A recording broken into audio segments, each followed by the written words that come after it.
Hello everyone. So in the last video, we discussed about different types of hardnesses present in the water. It could be temporary or permanent. In this video, we would be discussing like if anybody gives you a sample of water, how are you going to calculate how much hard the water is? So obviously first you need to see the degree of hardness.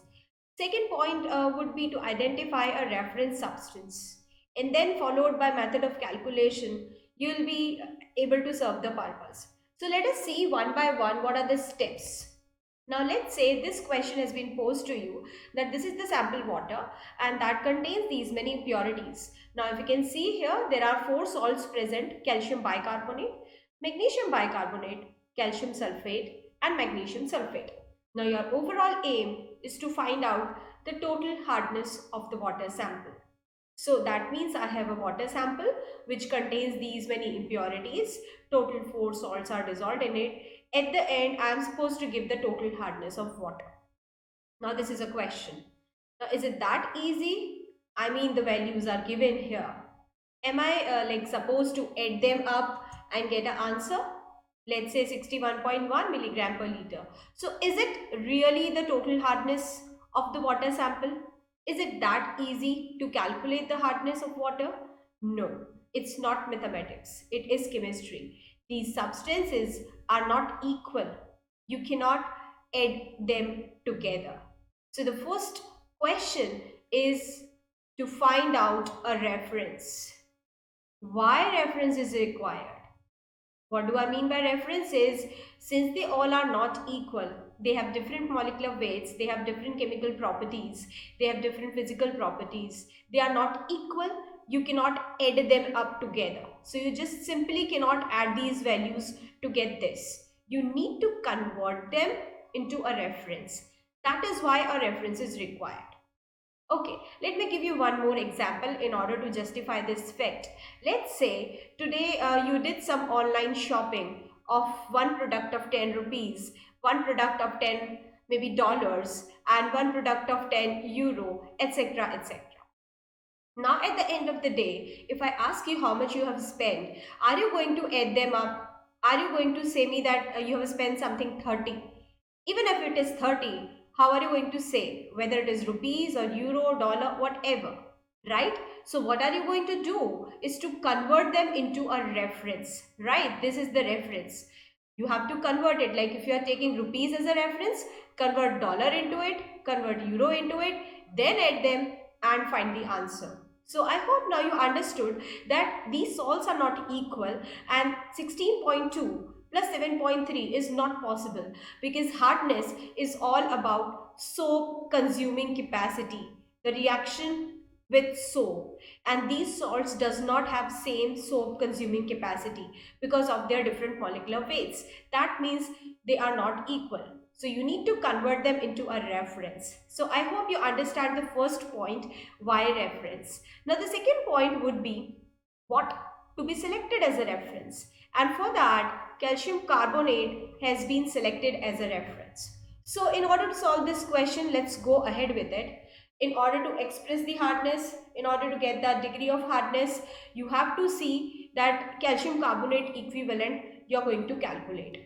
Now let's see why CaCO3. In the previous slide I said why reference. Now we need to know this also, that why CaCO3, why not other substances. There are three main reasons behind it.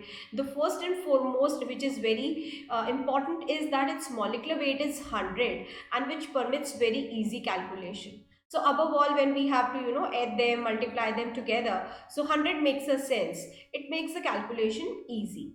At the same time, it is the most insoluble salt and the most common cause of scaling. So it's basically present in every kind of water. That's why it is selected as the monitor of the class hardness, right? So that is how first we have seen that why a reference is required. Then we have seen that why CaCO3 is taken as a reference. Now obviously the second aim would be to convert the substances into their respective CaCO3 equivalent. In order to calculate that, the simple formula lies like this. Calcium carbonate equivalent of hardness is equal to the mass of hardness producing substance multiplied by chemical equivalent of calcium carbonate divide by chemical equivalent of hardness producing substance. So let's say if the hardness producing substance is calcium sulfate and I want to convert it into its respective CaCO3 equivalent. So I have to just see what is the mass of that calcium sulfate. Let's say 120 milligram is present. That is the mass of hardness producing substance. Now 120 milligram per liter of calcium sulfate, you have to convert it into its calcium carbonate, right? So calcium carbonate, for that you have to multiply it with a multiplication factor. So just remember that as soon as you multiply it with the multiplication factor, it is going to give you calcium carbonate equivalent.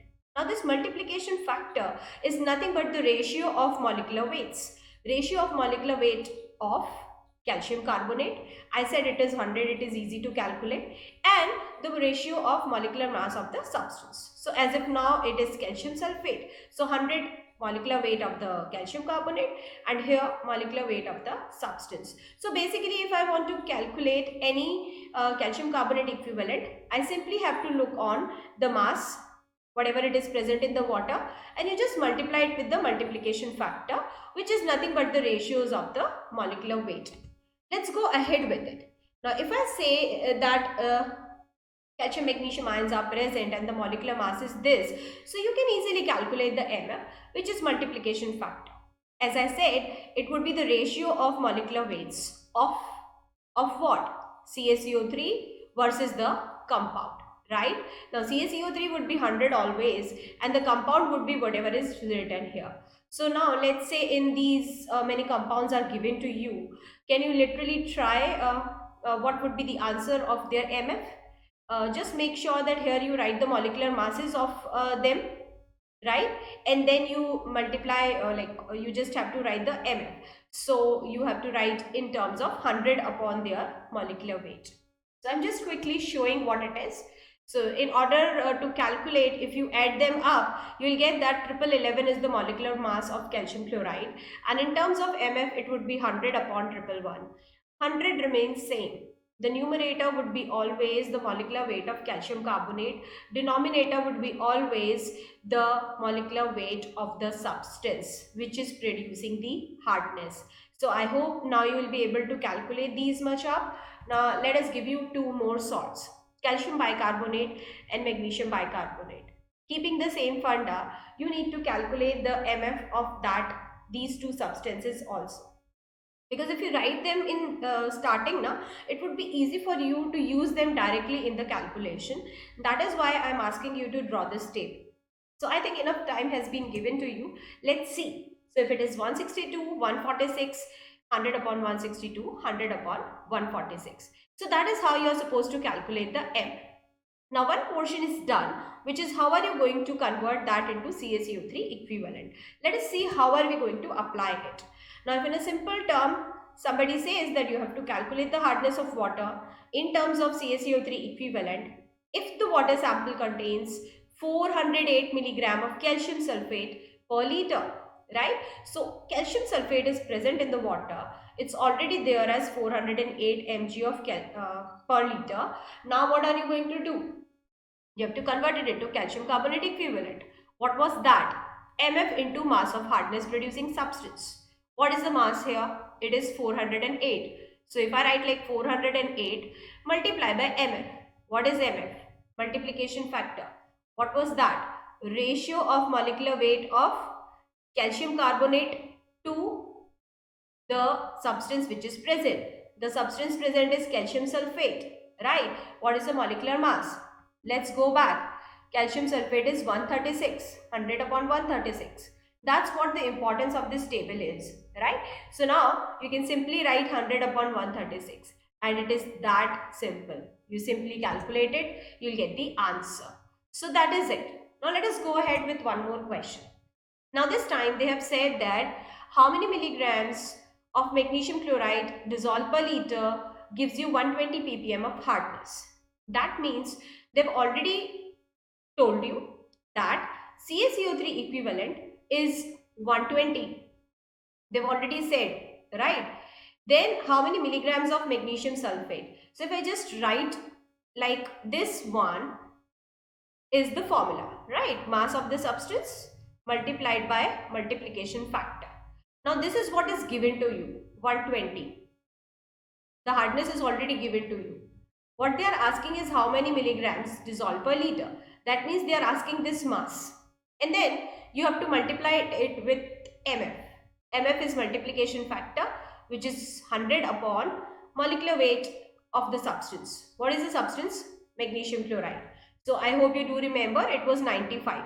So if you write 95 here, you're going to solve this like this.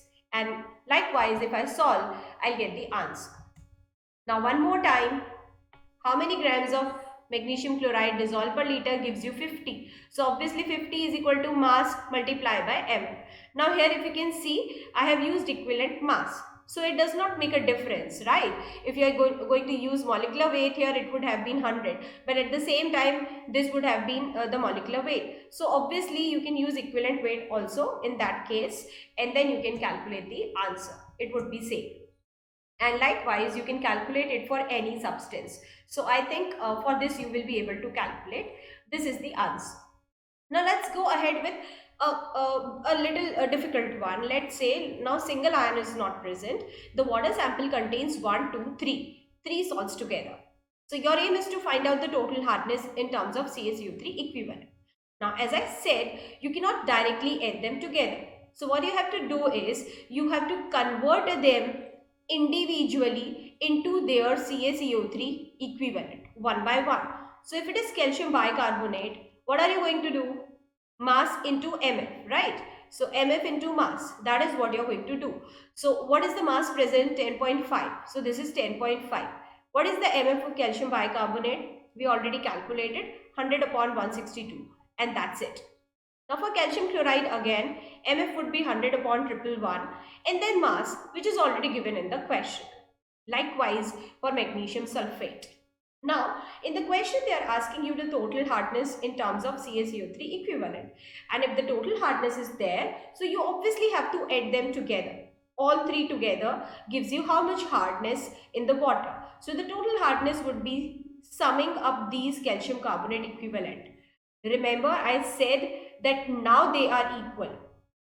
6.4 milligram per liter of calcium bicarbonate is going to consume the same amount of soap as that of 7.02 ppm of calcium chloride. Like would be the same. The soap consuming capacity of this would be same as that of 3.83 ppm of magnesium sulfate. So what we have done is we have converted them into a reference CaCO3. So now their soap consuming capacity is equal and now you can add them together. So that's how you get the answer. Now I'm coming to the last question. The question with which he started the slide. I gave you this question in the starting that this is the water sample and it contains following impurities. Now you calculate me individually temporary, permanent and total hardness of this water sample. So going ahead with it, what you will do is first you'll write the question in a following manner. So in order to give the answer to the question, first make this table, right? That will make your calculation very easy. In the very first column, you just write all of the substances which are present. In the second column, you write the amount which is given in the question. Remember here it is written 16.2, 7.3 and likewise. So that you have to write here. Third column, you easily make multiplication factor. That is nothing but the ratio of molecular weight. So I'll write 100 by 162 because that it is of calcium bicarbonate. 146, 136, 120 and like that. And now at the end you have to calculate the calcium carbonate equivalent individually. For that, what are you going to do? You simply have to multiply these two columns in order to convert them into their calcium carbonate equivalent. So if I multiply 16.2 into 100 by 162, I'll get a CaCO3 equivalent. So likewise when you do that, see if a question is going to be assessed, this table would cover some marks. If the table is right, your rest of the calculation would always be almost right? So you need to make sure that as soon as you get a question, you need to make it in terms of this table so that it is very crystal clear to you also and to the examiner that you are following the right pattern.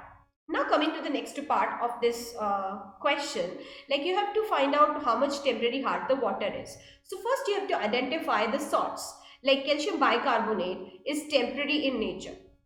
Magnesium bicarbonate is also temporary. Calcium sulfate is permanent. Magnesium sulfate is permanent. So if you refer to my previous video based on temporary and permanent hardness, I told you that if it is bicarbonates or carbonates, they always render temporary hardness. Except those salts, except those bicarbonates and carbonates, whatever salt is present will give you permanent hardness. So temporary hardness, basically there are four salts, bicarbonates and carbonates of calcium and magnesium only. Fine. So now I have identified that these two are going to give me temporary hardness. So obviously these two CaCO3 equivalent I have to add. So temporary hardness is the hardness due to calcium bicarbonate, magnesium bicarbonate, which is present in the sample. So I literally write the calcium carbonate equivalents of them, and they are 10 plus 5, and that has given me answer 15 milligram per liter. Now if you follow the same pattern for permanent hardness, the ions which are present for permanent hardness are these two, calcium sulfate and magnesium sulfate. So let us use their CaCO3 equivalent, and that is 10 plus 20, and that will give you 30 milligram per liter. And in order to get that total hardness, obviously temporary plus permanent will give you the final amount of hardness present in the sample. Now, I think this is quite clear to you, but this is not an easy task to understand. So definitely I'll be posting more of the videos in order to calculate hardnesses of some difficult sample. This was just an introduction video. In the next video, I would be covering major units of hardness and how to interconvert them, and how to finally calculate the water samples which contain more impurities. So I hope this video was of good help to you. Thank you.